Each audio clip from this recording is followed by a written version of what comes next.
was identified as mentally retarded, put back from the 5th grade into the 4th grade, and stayed in that category until I got out of high school. I don't have any college training, but I met a high school teacher who one day changed my life. I was waiting on another student, and when he came in, he said to me, "Young man, go to the board and write what I'm about to tell you." And I said, I can't do that, sir. He said, "Why not?" I said, "I'm not one of your students." He said, "It doesn't matter. Follow my directions now." I said, "I can't do that, sir." He said, "Why not?" I said, "Because I'm educable mentally retarded." And he came from behind his desk and he looked at me. He said, "Don't ever say that again. Someone's opinion of you does not have to become your reality." And as he talked, my heart began to beat fast. Tears began to run down my eyes, and I was in the back just listening to him, because the speech he was giving, that speech was for me. And he said, "Les Brown," he said, "if you want to do anything worthwhile in life, you've got to be hungry." I told Mr. Washington I wanted to become a disc jockey. And so I started working to develop myself. He said, "I want you to practice every day being a disc jockey." I said, "But I don't have any job now." He said, "It doesn't matter." He said that it's better to be prepared for an opportunity and not have one than to have an opportunity and not be prepared. And as I was working to develop myself, I applied for a job as a disc jockey, WMBM on Miami Beach. I went to a guy named Milton Butterball. I said, "How you doing, Mr. Butterball? I'd like to get a job as a disc jockey." He looked at me, he said, "Do you have any broadcast background?" I said, "No, sir, I don't." "Do you have any journalism background?" I said, "No, sir, I don't." He said, "We don't have any jobs available." I said, "Yes, sir." I went back to Mr. Washington and I told him. He said, "Don't take it personally." He said, "Most people are so negative, they will have to say no 7 times before they say yes." He said, "Go back again." So I went back again.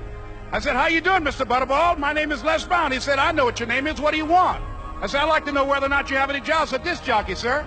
He said, "Didn't I just tell you yesterday we didn't have any jobs?" I said, "Yes, sir, but I know whether or not somebody got laid off or somebody was fired, sir." He said, "No one was laid off or fired. Now get on out of here."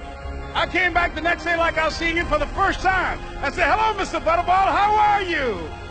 He looked at me with rage. He said, "Go get me some coffee." I said, "Yes, sir." And I went to get him some coffee.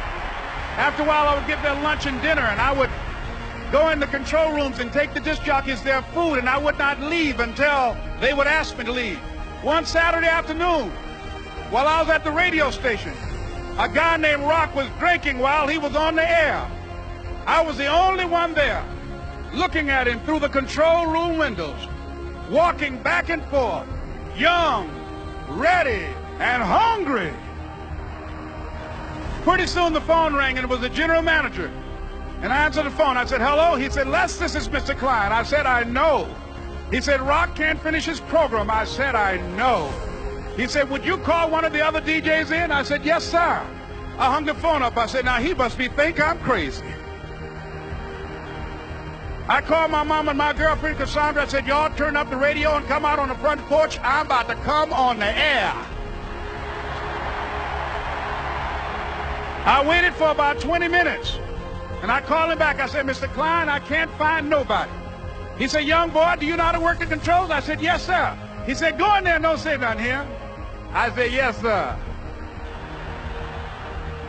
I couldn't wait to get behind those controls. I put on an old Stevie Wonder record called Fingertips. I sat down behind that turntable. I said, "Look out, this is me, LB Triple P, Les Brown, your platter playing papa. There were none before me, and there will be none after me. Therefore, that makes me the one and only. Young and single and love to mingle, certified, bona fide, indubitably qualified to bring you satisfaction, a whole lot of action. Look out, baby, I'm your love man." I was hungry.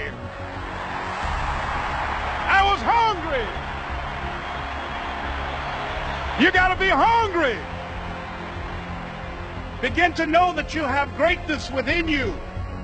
And if just one of you here begin to envision yourselves as being blessed and highly favored to reach your goals, if just one of you capture the essence of what that means, that you have greatness within you and a responsibility to manifest that greatness, that you can make your parents proud, you can make your school proud, you can touch millions of people's lives And the world will never be the same again because you came this way.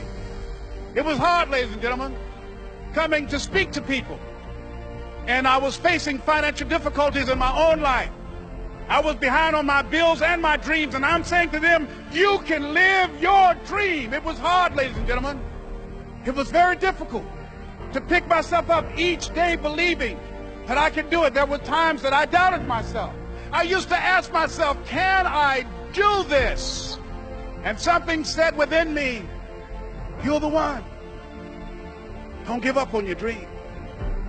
By continuing to push forward, by continuing to run toward my dream, that one day I would have my own talk show. It's a long shot, ladies and gentlemen, from Liberty City, an abandoned building on a floor, never knowing my mother or father. It's a long shot. Being here with you today in this dome in Atlanta, it's a long shot.